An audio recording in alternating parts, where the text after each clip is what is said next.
Bismillahirrahmanirrahim. Assalamualaikum warahmatullahi wabarakatuh.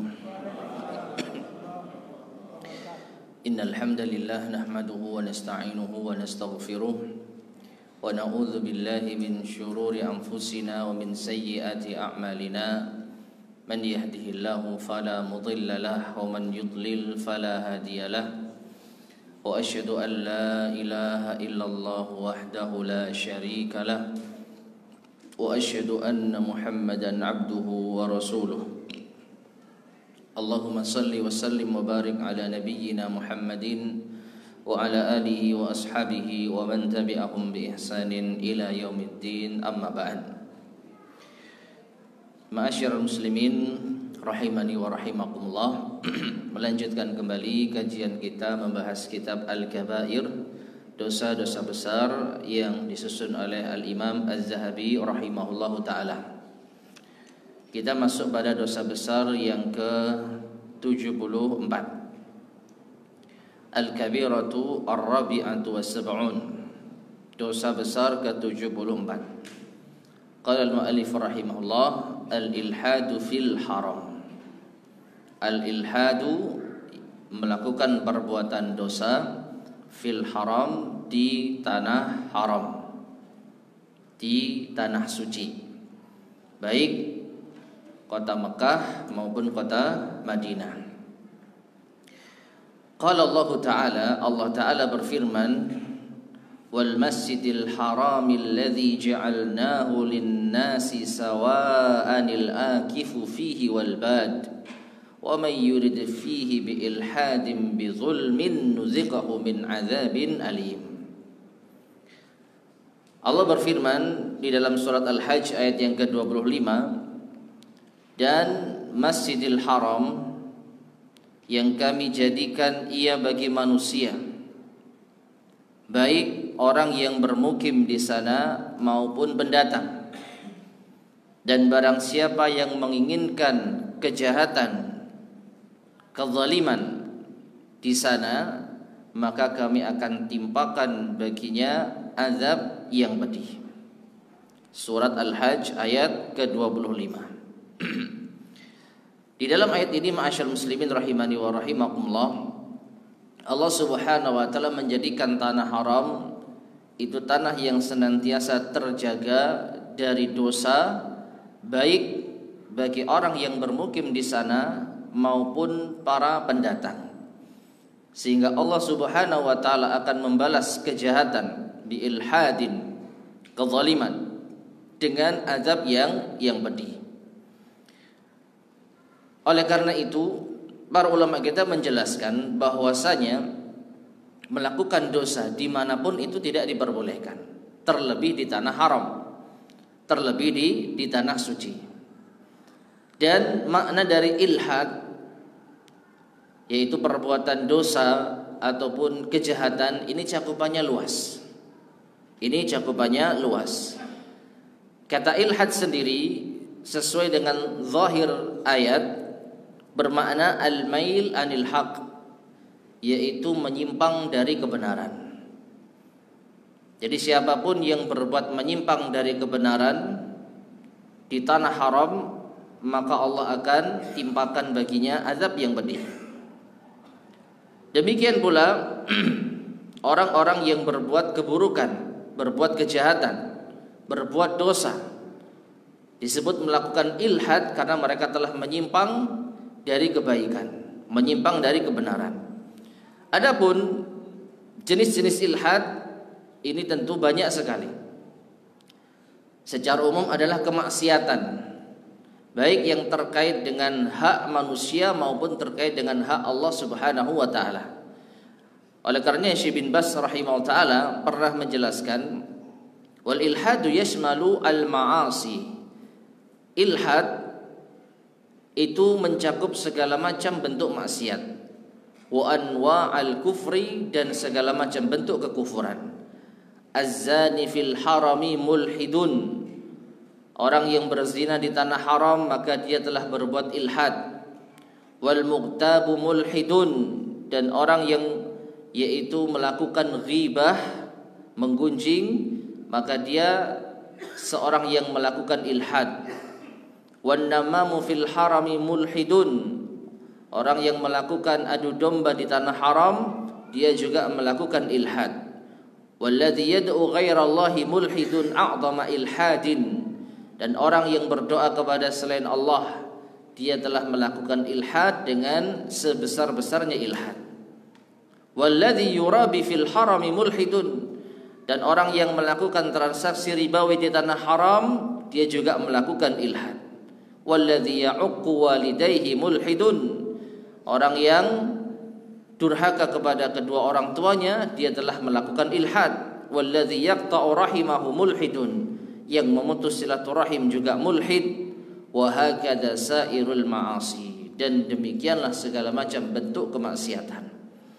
Oleh karenanya ilhad itu tidak identik dengan kejahatan, yaitu terhadap sesama manusia, tapi mencakup segala macam bentuk kemaksiatan, baik melanggar hak Allah Subhanahu wa taala, dan yang terbesar tentu saja berbuat syirik dan berbuat kebid'ahan. Maka orang yang melakukan segala macam bentuk kemaksiatan di tanah haram maka akan diancam dengan siksa yang pedih. Meskipun sekali lagi berbuat ilhad dimanapun itu dilarang, namun di tanah haram itu lebih dilarang lagi. Karena apa? Di tanah haram itu seharusnya orang mendekatkan diri kepada Allah Subhanahu wa taala. Seharusnya lebih, yaitu mudah untuk berbuat ketaatan kepada Allah Subhanahu wa taala. Maka ketika tanah haram dijadikan ajang kemaksiatan, maka ini menunjukkan dosanya apa? Lebih besar daripada kemaksiatan yang dilakukan di lain tanah haram. Taib. Kemudian berkata al-mu'allif rahimahullah, qala Yahya ibn Abi Katsirin an Abdul Humaid ibn Sinan. Dari Yahya bin Abi Katsir, dari Abdul Humaid bin Sinan, waqad wathaqahu Ibnu Hibban, dan beliau telah dianggap thiqah oleh Ibnu Hibban. An Ubaid ibni Umair an abihi, dari Ubaid bin Umair dari ayahnya, anna Rasulullah sallallahu alaihi wasallam qala fi hajjatil wada, bahwasanya Rasulullah sallallahu alaihi wasallam bersabda pada saat haji wada, ala inna awliya Allahi al-musallun, ketahuilah sesungguhnya wali-wali Allah adalah mereka yang mengerjakan salat. Man yuqimus salata, barang siapa yang menegakkan salat, wa yasumu ramadana, dan berpuasa di bulan Ramadan, wa yu'ti zakata malihi yahtasibuha, dan mengeluarkan zakat hartanya yang telah masuk hitungan, wa yajtanibul kaba'ira allati nahallahu anha, dan yang menjauhi dosa-dosa besar yang Allah larang darinya. Thumma, kemudian, inna rajulan sa'alahu, ada seseorang yang bertanya kepada beliau. Faqal, ia berkata, ya Rasulullah, mal kabair, wahai Rasulullah, apakah dosa besar itu? Qala, beliau bersabda, hunna tis'un, ada 9. Asyirku billah, syirik kepada Allah, wa qatlu mu'minin bi ghairi haq, membunuh seorang mukmin tanpa hak, was-sihru, berbuat sihir, wa firaru yaumiz zahaf, dan lari dari medan pertempuran, wa aklu malil yatim, memakan harta anak yatim, wa aklur riba, memakan riba, wa qadful muhsanati, menuduh wanita baik-baik berzina, wa uququl walidain al-muslimain, dan durhaka kepada dua orang tua yang muslim, wastihlalul baitil harami qiblatikum, dan yang terakhir yang ke-9 yang sesuai dengan pembahasan kita, yaitu menghalalkan tanah haram, menghalalkan Baitullah Al-Haram, yaitu kiblat kalian. Nah, ma'asyar muslimin rahimani wa rahimakumullah, sebelum kita lanjutkan hadisnya, maka poin utama pembahasan kita adalah istihlalul Baitil Haram, menganggap halal tanah haram. Menganggap halal yaitu rumah Allah yang suci, yaitu kiblat kalian. Apa yang dimaksud menganggap halal? Memang sengaja saya terjemahkan dengan teksnya, sesuai dengan teksnya. Istihlal, menganggap halal, maknanya menodai kesuciannya. Ya. Jadi kenapa disebut tanah haram? Sedangkan haram itu maknanya sesuatu yang apa? Dilarang, kan gitu ya. Haram itu seakan-akan makna konotatif. Padahal sebenarnya haram itu berasal dari kata al-hurmah, terhormat, suci. Dan adapun dikaitkan dengan keharaman, sesuatu yang dilarang, memang ada hubungannya. Apa itu? Dilarang untuk menumpahkan darah di tanah suci tersebut. Dilarang berbuat kezaliman di tanah suci tersebut. Ya, lebih khusus menumpahkan darah berperang. Bahkan tidak hanya itu, kita dilarang untuk apa? Berburu di tanah haram. Dilarang untuk membunuh di tanah haram. Dan berbagai macam hal-hal yang halal apabila dilakukan di tanah haram itu menjadi terlarang. Di antaranya juga apa? Mengambil barang temuan yang dikenal dengan luqatah. Nabi SAW bersabda, di antara bentuk terhormatnya tanah haram, wala tultaqatu luqatatuha, dan tidak boleh dipungut, diambil barang temuan di sana. Ya, padahal mengambil luqatah di tanah selain tanah haram itu diperbolehkan, meskipun ada aturannya, yaitu harus diumumkan selama setahun. Jika sampai setahun tidak ada yang mengaku memiliki barang temuan itu, baru yang menemukan berhak untuk memilikinya. Nah, di tanah haram tidak boleh sama sekali. Barang temuan tidak boleh dipungut, tidak boleh diambil, tidak boleh dimiliki. Ya. Nah, ini menunjukkan bahwasanya tanah haram sekali lagi adalah tanah suci, tanah yang terhormat, tanah yang diharamkan untuk melakukan dosa-dosa, di antaranya membunuh dan lain sebagainya.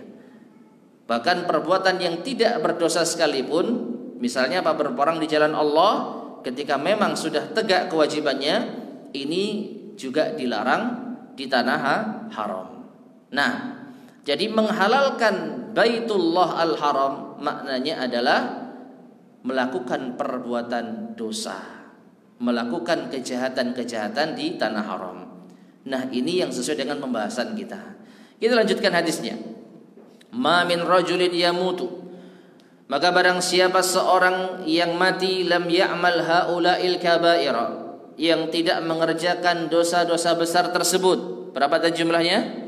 9. Wa yuqimus shalah wa yu'tiz zakah, mengerjakan salat dan menunaikan zakat, illa kana ma'an nabi sallallahu alaihi wasallam fi darin abwabuha masari'u min dhahab, maka dia akan bersama dengan Nabi sallallahu alaihi wasallam di suatu negeri, yaitu di surga yang pintu gerbangnya terbuat dari emas.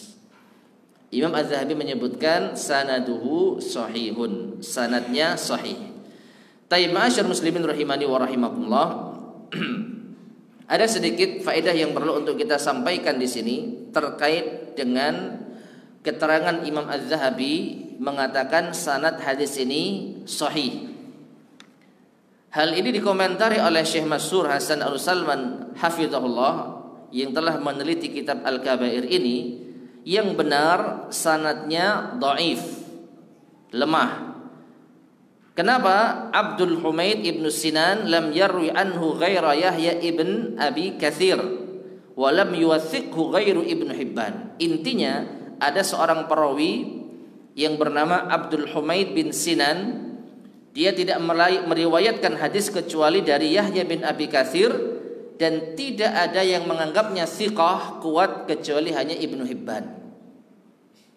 Nah, yang menarik di sini Syekh Mansur menjelaskan wal ajabu min tashihi Dzahabi, dan yang menakjubkan atau mengherankan dari pensahihan hadis ini oleh Imam Az-Zahabi lihadal isnad, dengan sanad yang ini, wa fihi Abdul Humaid bin Sinan, padahal di sana ada seorang yang bernama Abdul Humaid bin Sinan, wa huwal qailu fihi fil mizan, dan beliau sendiri Imam Az-Zahabi pernah mengomentari perawi ini di dalam kitabnya Mizanul I'tidal, la yu'raf, orang ini tidak dikenal. Taib.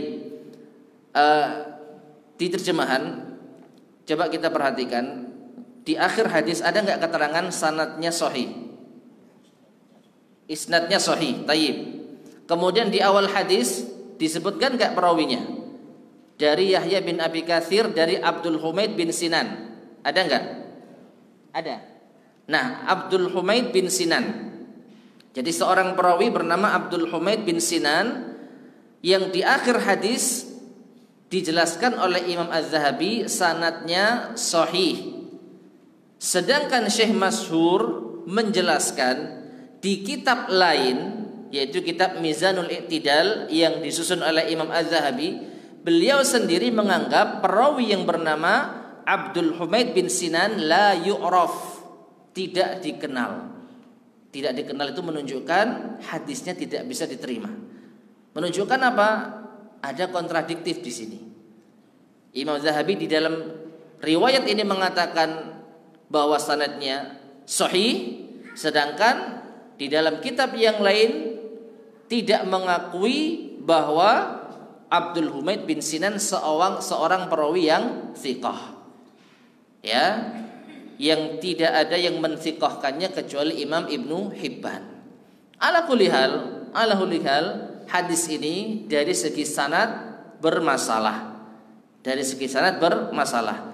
Namun apakah kandungannya salah? Nah, ini pertanyaan. Apakah kandungan dari hadis ini salah? Maka jawabannya tidak sepenuhnya salah. Karena apa? Karena ada hadis sahih yang lebih kuat dari hadis ini, yaitu yang diriwayatkan oleh Imam Al-Bukhari di dalam kitabnya Al-Adab Al-Mufrad. Ya, kita bacakan hadisnya, yaitu dari Taisalah bin Mayyas.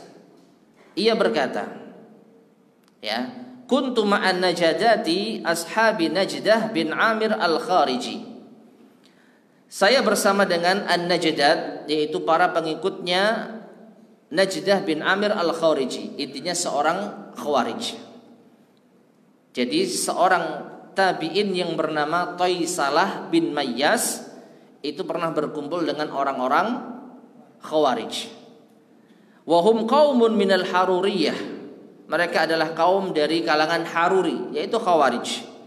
Fa asabtu dzunuban la araha illa minal kabair. Kata Taisalah, maka aku terjatuh pada suatu dosa yang aku anggap ini sebagai dosa besar. Fadzakartu dzalika li Ibnu Umar, maka aku sebutkan hal itu kepada Ibnu Umar. Qala, Ibnu Umar berkata, "Ma hiya?" Qultu kadza wa kadza. Ibnu Umar bertanya, "Dosa apakah yang kau kerjakan itu?" Maka Taisalah mengatakan ini dan itu. Tidak disebutkan dosanya. Namun yang menjadi poin perhatian kita, ternyata Ibnu Umar menganggap apa yang diduga sebagai dosa besar tadi bukan sebuah dosa besar. Nah, beliau mengatakan, yaitu Ibnu Umar, laisat hadhihi minal kabair. Yang kau lakukan itu bukan dosa besar. Karena apa? Karena dosa besar hunna tis'un, ada 9. Nah, dari sini perhatikan, ada kesamaan jumlah dosa besar yang disebutkan. Dalam hadis Yahya bin Abi Katsir tadi yang disebutkan sampai kepada Rasul sallallahu alaihi wasallam saat beliau berkhutbah di Haji Wada juga menyebutkan berapa? 9. Sedangkan hadis Thaisalah dari Ibnu Umar. Perhatikan, ini bukan hadis Rasul sallallahu alaihi wasallam, dari Ibnu Umar. Namun diyakini Ibnu Umar tidaklah mendapatkan ilmu ini melainkan dari siapa? Rasulullah SAW. Hunna tis'un, kata Ibnu Umar. Coba perhatikan, sama nggak kira-kira? Coba dicocokkan dengan yang ada di dalam kitab Al-Kabair, hadis Yahya bin Abi Katsir. Yang pertama al-isyraku billah. Yang kedua wa qatlun nasmatin, membunuh jiwa. Ada sedikit perbedaan ya. Kalau dalam hadis Yahya bin Abi Katsir adalah qatlu mu'minin bi ghairi haq, membunuh seorang mukmin tanpa hak. Sedangkan dalam hadis Ibnu Umar qatlu nasmah, membunuh jiwa. Jadi ada kesamaan. Yang ketiga al-firaru minaz zahfi, lari dari medan pertempuran. Yang keempat wa qadhful muhsanati, menuduh wanita baik-baik berzina. Wa aklur riba, yang kelima memakan riba. Wa aklu malil yatim, yang keenam memakan harta anak yatim. Yang ketujuh wa ilhadun fil masjid, berbuat dosa di al masjid. Ya, di al masjid. Dari segi bahasa Arab disebutkan alif lam di sini adalah alif lam lit ta'rif. Itu bukan masjid biasa, bukan sembarang masjid. Oleh karena itu dijelaskan oleh Syekh Mansur Hasan Al-Salman menukil dari penjelasan para ulama yang dimaksud berbuat ilhad di al-masjid adalah Masjidil Haram. Nah, kalau kita lihat di dalam hadis yang dibawakan oleh Imam Az-Zahabi, ini ada di nomor 9. Sedangkan hadis Ibnu Umar di nomor 7. Ya. Kemudian yang ke-8 walladzi yastaskhiru minas sukhriyah, orang yang membanggakan diri. Ini kayaknya enggak ada ya di hadis Yahya bin Abi Katsir. Ya, tidak ada. Dan yang ke-9 yang terakhir wa bukaul walidaini minal uquq, membuat kedua orang tua menangis termasuk bentuk kedurhakaan. Nah, berarti kalau kita bandingkan ada satu yang beda. Kalau di hadis Yahya bin Abi Katsir yang dibawakan oleh Imam Az-Zahabi, yang mana?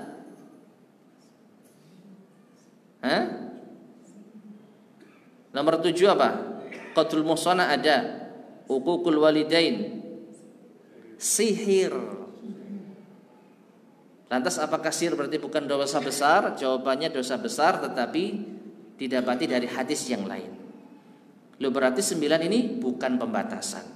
Imam Az-Zahabi aja menyebutkan berapa? 76. Belum lagi nanti lampiran yang beliau tambahkan dosa-dosa yang dianggap sebagai dosa besar. Artinya ada potensi termasuk dosa besar.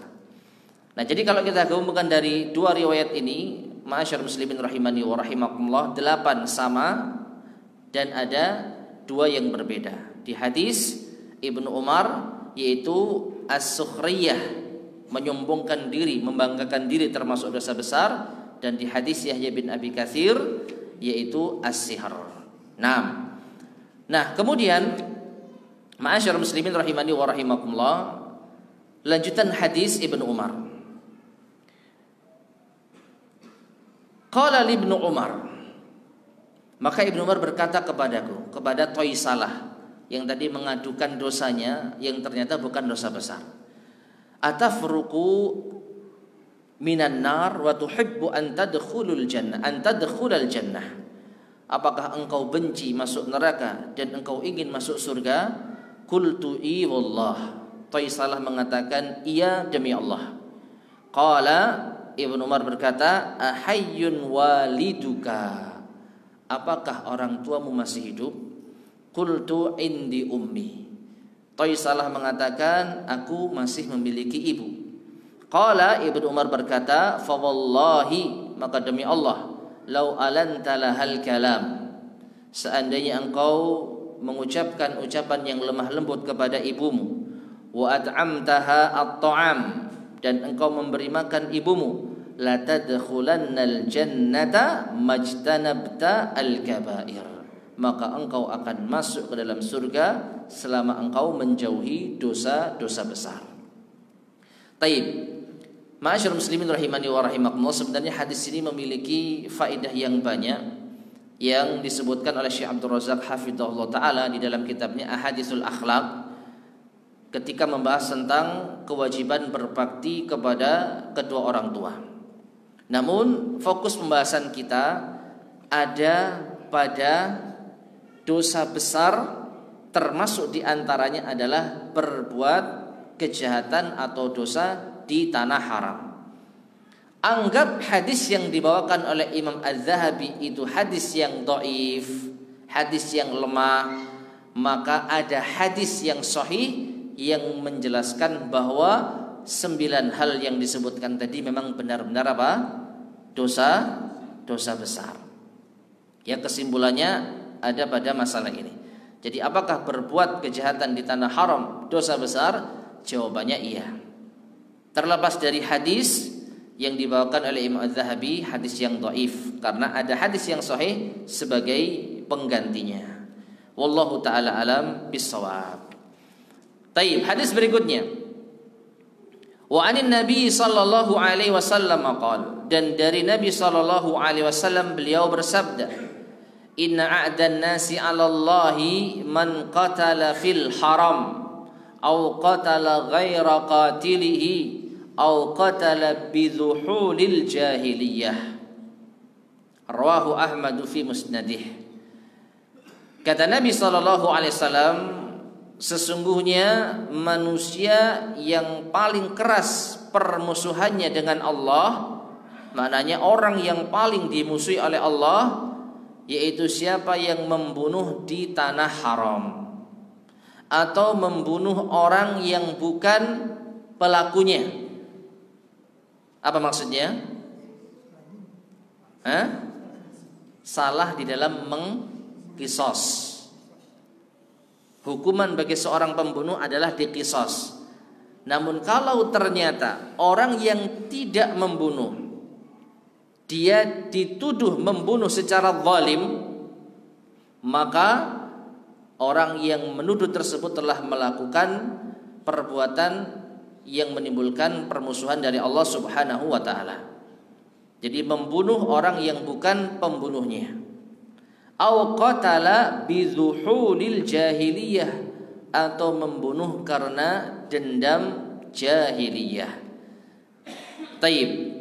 Dendam jahiliyah kalau kita kaitkan dengan kebiasaan orang-orang di masa jahiliyah, yaitu berkubu-kubu.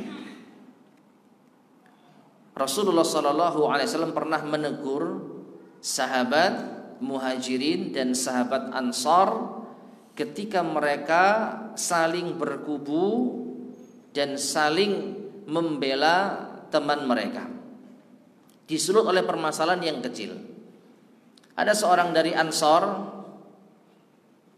yaitu entah kesenggol atau terdorong, yang jelas dia diperlakukan kurang baik oleh sahabat Muhajirin. Maka orang Ansarin memanggil kawan-kawannya, ya lal Ansar, wahai orang-orang Ansar, minta bantuan. Orang Muhajirin yang melakukan perbuatan tadi tidak mau kalah, memanggil temannya, ya lal Muhajirin, wahai orang-orang Muhajirin. Datanglah 2 kubu besar, Ansar dan Muhajirin, yang siap untuk saling bertengkar, berkelahi. Maka ketika hal ini sampai kepada Nabi sallallahu alaihi wasallam, beliau bersabda, ada wal jahiliyah, apakah masih ada seruan-seruan jahiliyah? Da'uha fa innaha muntinah, tinggalkanlah hal itu karena itu adalah hal yang menjijikkan. Perhatikan ma'asyiral muslimin rahimani wa rahimakumullah. Muhajirin adalah nama yang Allah ridhai.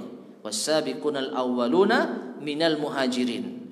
Wal ansar juga demikian, nama yang Allah ridhai. Ya, was-sabiqunal awwaluna minal muhajirin wal ansar walladzina tabauhum bi ihsan radhiyallahu anhum wa radu'an. Jadi sahabat Muhajirin secara dalil memiliki keutamaan di sisi Allah. sahabat Ansar pun juga demikian. Namun ketika dua, yaitu nama yang mulia ini dijadikan sebagai ajang fanatisme golongan, maka itu menjadi hal yang menjijikkan. Kata Nabi SAW, da'uha fa innaha muntinah. Tinggalkan karena itu adalah menjijikkan. Dan Nabi mengatakan berkubu-kubu semacam ini disebut dengan seruan apa? Jahiliyah. Nah, para ulama kita menjelaskan, kalau muhajirin yang jelas-jelas dapat pujian di dalam Al-Quran dijadikan sebagai ajang fanatisme golongan itu tercela, maka apalagi hanya sekedar komunitas, beda partai, beda klub, beda golongan, beda perkumpulan. Kalau sampai ini dijadikan sebagai ajang fanatisme, kalau enggak ikut saya maka jadi musuh saya, kalau enggak ikut grup ini maka menjadi musuh kita bersama. Dan kalau sampai terjadi hal yang mengakibatkan hilangnya nyawa, maka dia telah masuk di dalam hadis ini, membunuh karena amarah atau dendam jahiliyah. Karena dia bukan golongan kami, maka kita perangi, kita musuhi, bahkan kita bunuh, waliyatubillah, padahal sesama muslim. Nah, kemudian masyarakat muslimin rahimani wa rahimakumullah, hadis ini kesimpulannya sanadnya hasan, bahkan disebutkan oleh Syekh Masyhur Hasan Al-Salman sahih dengan syawahidnya, itu dengan penguatnya. Namun ada hadis yang lebih sahih sebenarnya, yang tidak dibawakan oleh Imam Az-Zahabi. Beliau mengatakan, yaitu Syekh Masyhur Hasan Al-Salman hafizahullah, wa yughni an kulli ma sabaq, dan ada hadis yang mencukupkan dari hadis yang telah berlalu. Jadi beliau banyak membawakan hadis-hadis yang semakna dengan berbagai macam riwayat, tapi ada hadis yang paling sahih, ma akhrajahu al-Bukhari fi sahihihi bi sanadihi ila Ibnu Abbasin, yaitu hadis yang dikeluarkan oleh Imam Al-Bukhari di dalam sahihnya dengan sanadnya sampai kepada Ibnu Abbas, anna Nabiyya sallallahu alaihi wasallam qala, bahwa Nabi sallallahu alaihi wasallam bersabda, abghadun nasi ilallahi thalathatun, manusia yang paling dimurkai Allah. Kalau hadis tadi apa? Yang paling keras permusuhannya, hampir mirip. Ya, yang paling dimusuhi oleh Allah. Thalathah, tiga, sama-sama tiga. Yang pertama, mulhidun fil haram, orang yang berbuat ilhad di tanah haram. Ini lebih umum. Berbuat ilhad tadi apa? Berbuat dosa, berbuat kejahatan, baik terkait hak Allah maupun terkait hak manusia. Sedangkan dalam hadis yang dibawakan oleh Imam Az-Zahabi hanya terbatas apa? Pada dosa pembunuhan. Ya. Dalam hadis yang dibawakan oleh Imam Az-Zahabi, membunuh di tanah haram. Sedangkan hadis yang dibawakan oleh Imam Al-Bukhari, diriwayatkan oleh Imam Al-Bukhari dari Ibnu Abbas, lebih umum. Berbuat kejahatan, dosa di tanah haram. Yang kedua, wa mubtaghin fil islami sunnatal jahiliyah. Ini mirip dengan yang ketiga dalam hadis yang dibawakan oleh Az-Zahabi. Apa itu yang kedua? Orang yang mencari kebiasaan jahiliyah padahal dia sudah masuk Islam.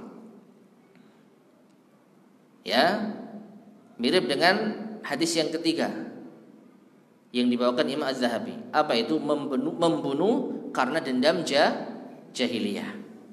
Sedangkan yang ketiga dalam hadis Bukhari, wa muttalibu damin mri'in bi ghairi haqqin liyahriqa damahu, menuntut darah seorang tanpa hak demi untuk menumpahkan darahnya. Sama dengan yang kedua, membunuh orang yang tidak melakukan pembunuhan, mengqisas orang yang tidak melakukan pembunuhan. Ya, sama dengan hadis yang ketiga yang diriwayatkan Imam Al-Bukhari, menuntut darah seorang yang tidak bersalah. Kesimpulannya, hadis ini sekali lagi meskipun berbeda riwayat dan berbeda lafaz, namun maknanya apa? Sama. Hanya saja hadis Bukhari lebih sahih dan lebih umum, khususnya di dalam membahas perbuatan dosa besar, termasuk di antaranya adalah berbuat kejahatan di tanah haram. Nah, jadi masyarakat muslimin rahimani wa rahimakumullah, sekali lagi tanah haram adalah tanah suci, tanah yang mulia. Sebagaimana melakukan ketaatan di sana nilainya berlipat-lipat seperti sholat. Berapa kali lipat keutamaannya di Masjidil Haram? 100.000 kali lipat. Di Masjid Nabawi 1000 kali lipat. Maka para ulama kita menjelaskan, semakin besar potensi ketaatan kepada Allah, semakin kita dimudahkan untuk mengerjakan amal soleh kepada Allah. Apabila kita langgar kesuciannya, maka semakin besar dosa yang kita lakukan. Oleh karena itu tidak sama berzina dengan istri tetangga dibanding dengan berzina dengan wanita lain. Kenapa? Karena yang namanya tetangga harusnya tidak ada berpikiran seperti itu. Tetangga adalah orang yang setiap hari bertemu dengan kita jaga hak-haknya, kita jaga yaitu kehormatannya. Tapi kok tambah dizinai, maka dosanya lebih besar.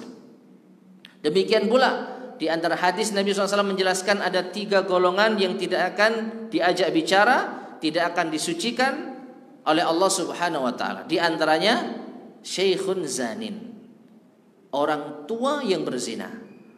Ya.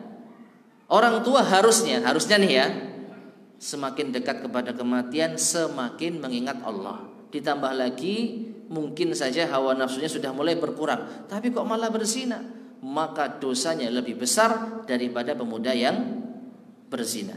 Meskipun berzina haram dilakukan oleh siapapun, tapi di sini Allah Subhanahu wa taala dan Islam membedakan tingkatan-tingkatan dosa. Demikian pula dengan tanah haram, berbeda orang yang melakukan dosa di sana dengan orang yang melakukan di luar tanah haram. Wallahu a'lam bishawab. Baik, kita lanjutkan ma'asyiral muslimin rahimani wa rahimakumullah. Dosa besar yang ke-75. Qala al-mu'allif rahimahullah, tarikul jum'ati liyusalliya wahdahu.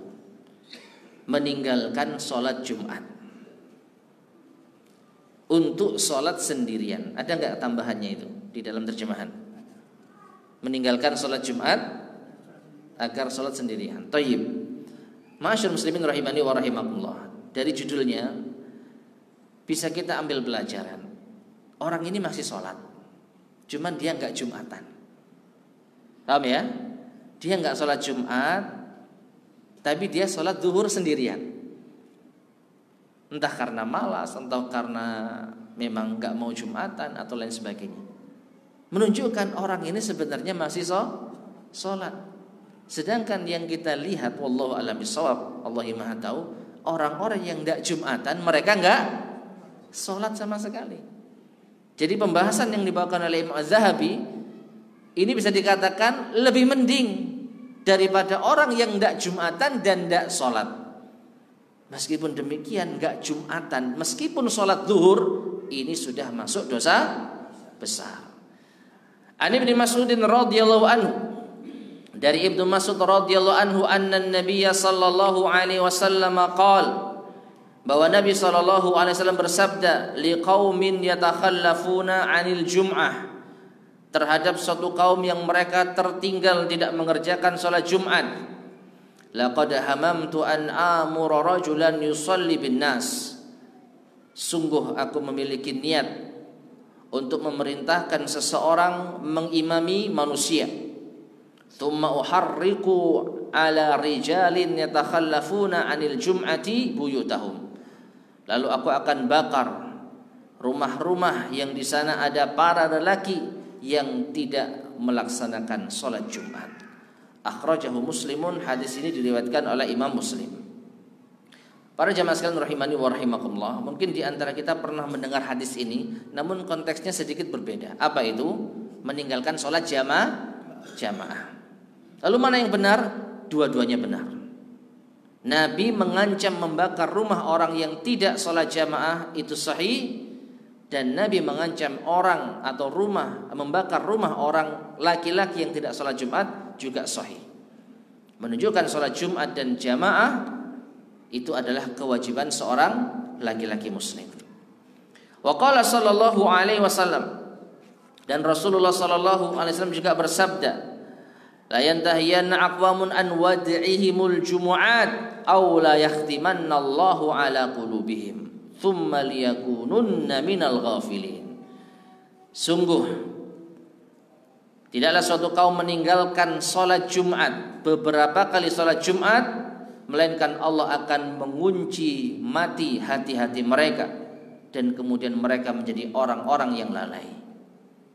Hadis ini juga diriwayatkan oleh Imam Muslim. Ya, maka hadis ini menunjukkan bahwa orang yang meninggalkan beberapa kali sholat Jumat secara sengaja, maka terancam akan dikunci mati hatinya. Dan orang kalau sudah dikunci mati hatinya, maka tidak ada yang bisa memberikan hidayah kecuali Allah Subhanahu wa taala. Jauh hidayah Allah itu tembus pada dirinya. Wa an Abil Ja'ad At-Tamri anna Rasulullah sallallahu alaihi wasallam qala, dari Abu Ja'ad At-Tamri bahwa Rasulullah sallallahu alaihi wasallam bersabda, man taraka thalatha juma'in tahawunan taba'allahu ala qalbihi. Barang siapa yang meninggalkan 3 kali sholat Jumat dengan meremehkan, tahawun, dia itu memang malas, ya, tidak mengerjakannya karena malas, karena meremehkan, maka Allah akan mengunci mati hatinya. Isnaduhu qawiyyun akhrajahu Abu Dawud. Dan hadis terakhir, wa an Hafsah radhiyallahu anha anin Nabi sallallahu alaihi wasallam qala, dan dari Hafsah radhiyallahu anha dari Nabi sallallahu alaihi wasallam, beliau bersabda, rawahul jum'ati wajibun ala kulli muhtalimin.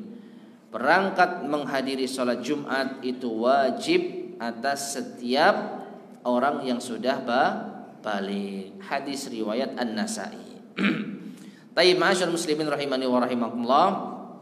Ini adalah kewajiban mendasar bagi seorang muslim laki-laki, yaitu salat al-Jumu'ah.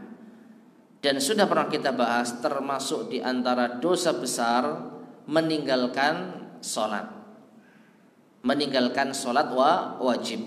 Dan ternyata ada larangan tersendiri yang menjelaskan bahwa meninggalkan salat Jumat itu termasuk dosa besar, karena diancam dikunci hatinya oleh Allah Subhanahu wa taala, dan diancam dibakar rumahnya oleh Allah Subhanahu wa taala. Nah, ini pembahasan yang mendasar, dan saya rasa kaum muslimin insyaallah jika masih memiliki keimanan sekecil apapun masih mengerjakan apa?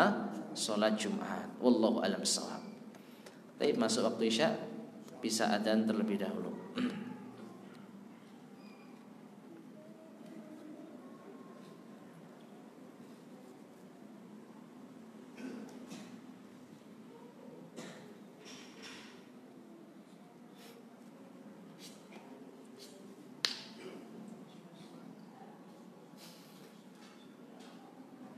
Allahu Akbar, Allahu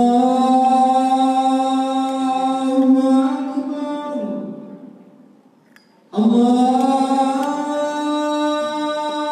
Allahu Akbar, Allahu Akbar. Asyhadu an la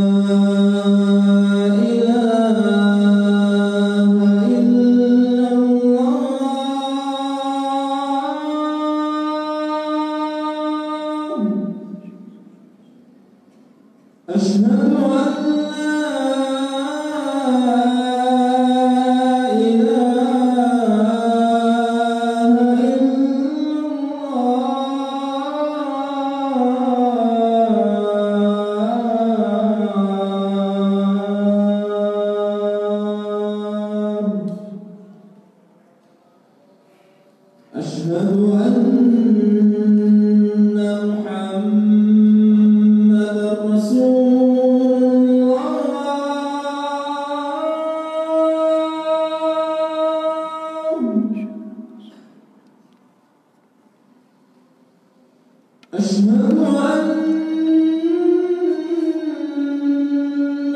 محمد رسول الله.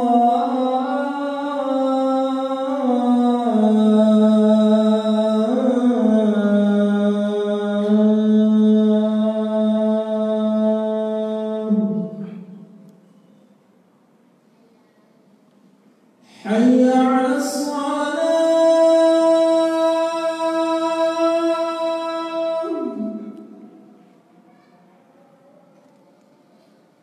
حي على الصلاة.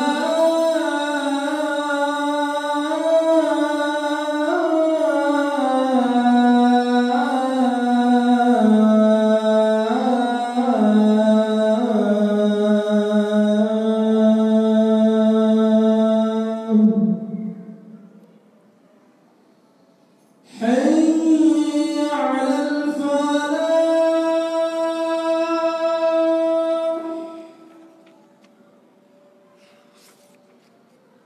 حي على الفلاح.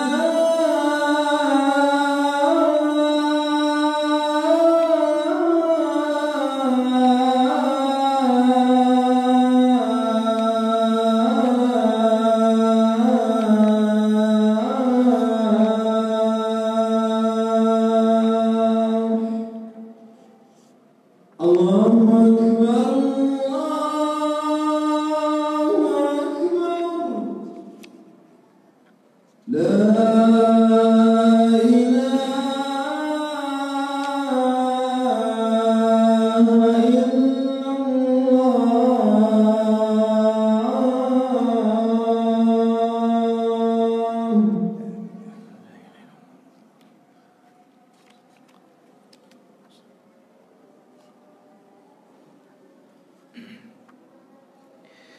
Bismillahirrahmanirrahim. Ma'asyarul muslimin rahimani wa rahimakumullah. Sisa satu dosa besar yang disebutkan oleh Imam Az-Zahabi, yaitu menjassa 'alal muslimin wa dalla 'ala auratihim. Siapa yang melakukan tindakan tajassus, yaitu memata-matai dan melakukan yaitu perbuatan membongkar atau membocorkan rahasia kaum muslimin. Namun sebelumnya, setelah dosa besar yang ke-76 ini, di kitab terjemahan apakah ada tambahan lampiran dosa-dosa yang dianggap sebagai dosa besar? Ada enggak? Ada. Bagaimana bacanya? Kumpulan perkara yang mungkin termasuk dosa-dosa besar. Taib. Kumpulan perkara yang mungkin termasuk dosa-dosa besar.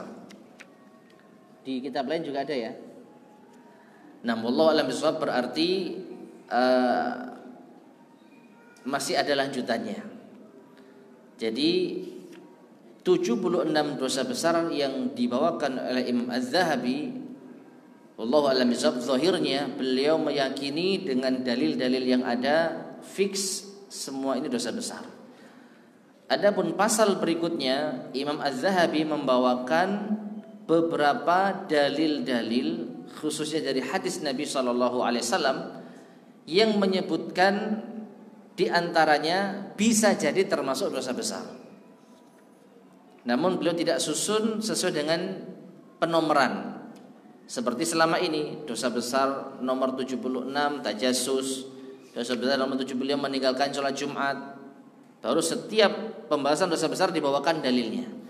Adapun di fasal yang terakhir setelah dosa besar ke-76, maka beliau hanya membawakan riwayat hadis-hadis secara random yang kita sendiri yang nanti akan menyimpulkan dan memilih bahwa ini termasuk dosa besar, ini bisa jadi termasuk dosa besar dan seterusnya. Ya. Dan insyaallah ini juga akan kita bahas ya. Jadi berarti hadis atau dosa besar yang ke-76 ini bukan akhir dari kajian kita, karena masih akan kita lanjutkan dengan beberapa hadis-hadis yang mengisyaratkan ini termasuk di antara dosa besar. Oleh karena itu akan kita simpan pada kesempatan berikutnya biidznillah subhanahu wa ta'ala. dosa besar yang terakhir, sekaligus masuk di dalam pasal berikutnya, perkara-perkara yang besar kemungkinan termasuk di antara dosa besar. Bahkan kalau kita perhatikan ada sebagian pengulangan. Jadi pembahasan yang sudah kita bahas di antara dosa ke-1 sampai 76 ternyata juga ada di sini. Ternyata juga apa? Ada di sini. Yang nanti insya Allah akan kita sambil murajaah ya. Wallahu alam bissawab.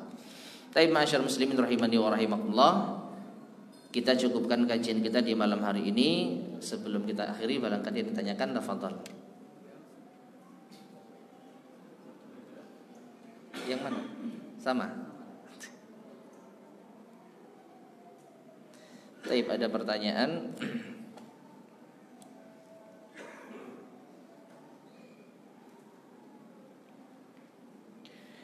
Kalau suaminya kerjanya berlayar, posisi di tengah laut, tidak bisa sholat Jumat, bagaimana hukumnya? Musafir termasuk di antara golongan yang dikecualikan kewajiban sholat Jumat. Sehingga apabila mereka dalam kondisi safar, tentu tidak wajib sholat Jumat. Ya, hadis yang tadi kita sampaikan apa itu? Tahawunan. Man taraka thalatha juma'in tahawunan. Siapa yang meninggalkan 3 kali sholat Jumat karena meremehkan. Maksudnya bagaimana? Baginya wajib tapi dia tinggalkan karena malas atau karena berlambat-lambat, nanti ternyata sampai masjid sudah buyar. Ya. Niat sih niat tapi enggak buru-buru, nanti meremehkan. Nah, ini yang masuk dalam hadis ini. Artinya apa? Dia sebenarnya terkena kewajiban sholat Jumat, sedangkan musafir tidak terkena kewajiban sholat Jumat. Sehingga ketika mereka meninggalkan sholat Jumat, tidak dianggap tahawunan, bermalas-malasan dan meremehkan. Ya, jadi musafir tidak wajib sholat Jumat. Sehingga kalau dia meninggalkan sholat Jumat lebih dari 3 kali pun, wallahu a'lam bishawab, tidak mengapa. Nah, ada lagi yang sampaikan? Sama pertanyaan.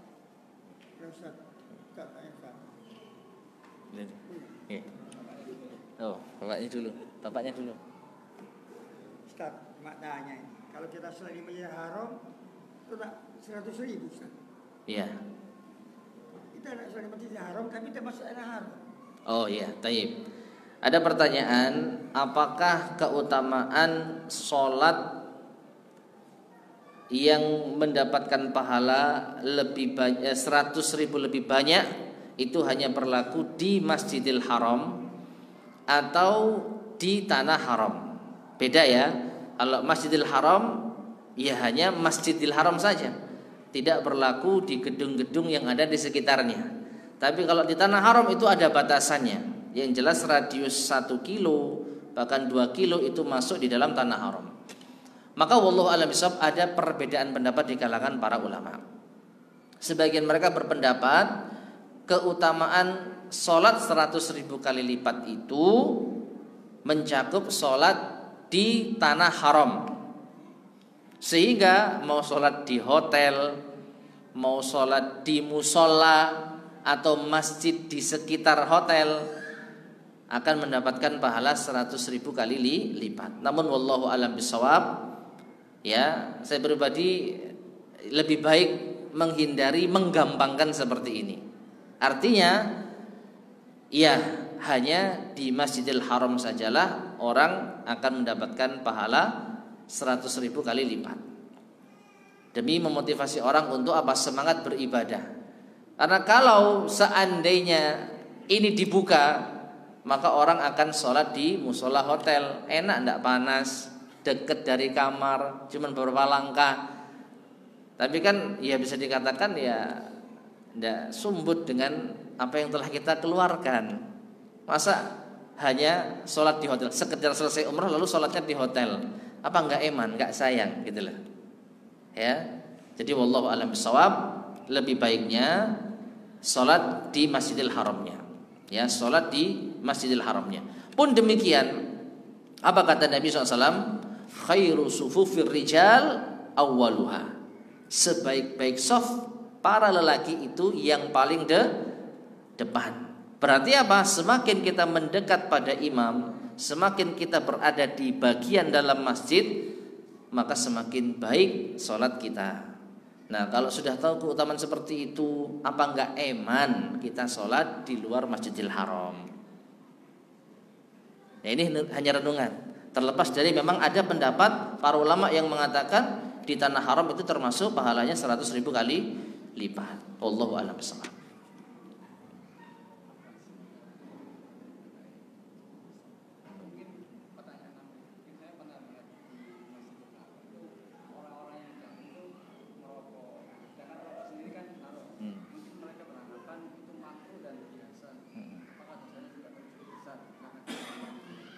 Taib. Merokok wallahu a'lam bishawab yang saya yakini itu haram dengan berbagai macam dalil yang mendukungnya. Nah, kalau kita tahu itu perbuatan haram lalu dilakukan di sekitar Masjidil Haram, maka tentu dosanya lebih besar. Yang jelas merokok itu mengganggu, ya enggak?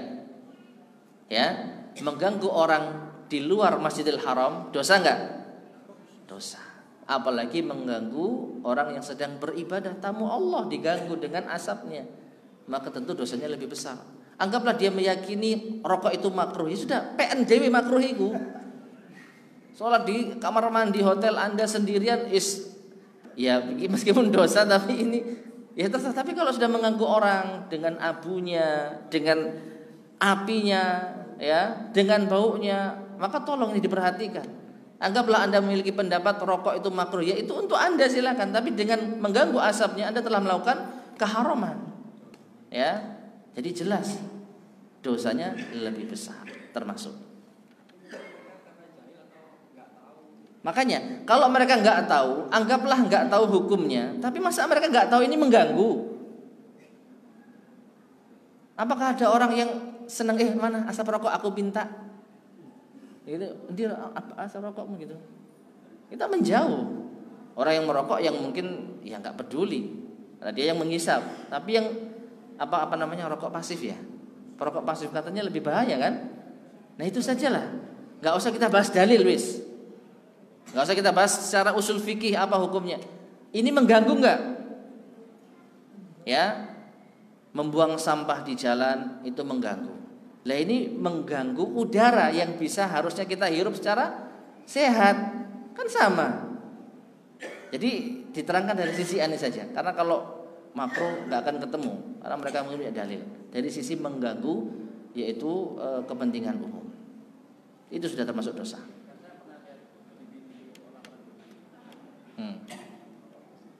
Iya, ya jangan ditiru, jangan ditiru, ya. Saya yakini ya. Makanya terlepas dari dia meyakini terhadap dirinya enggak dosa, tapi terhadap orang lain yang terganggu dengan asapnya dosa. Bedanya udara kita yang tercemar dengan apa? Mengganggu, membuang sampah di jalan, termasuk mengganggu kan?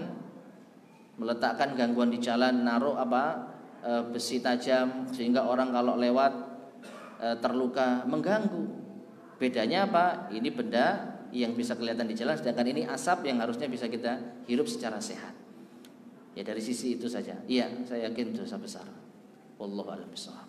Baik, ma'asyar muslimin rahimani wa rahimakumullah, kita cukupkan kajian kita di malam hari ini. Semoga bermanfaat. Kurang lebihnya saya mohon maaf. Kita akhiri. Subhanakallahumma bihamdika asyhadu an la ilaha illa anta astaghfiruka wa atubu ilaik. Alhamdulillahirabbil alamin. Assalamualaikum warahmatullahi wabarakatuh.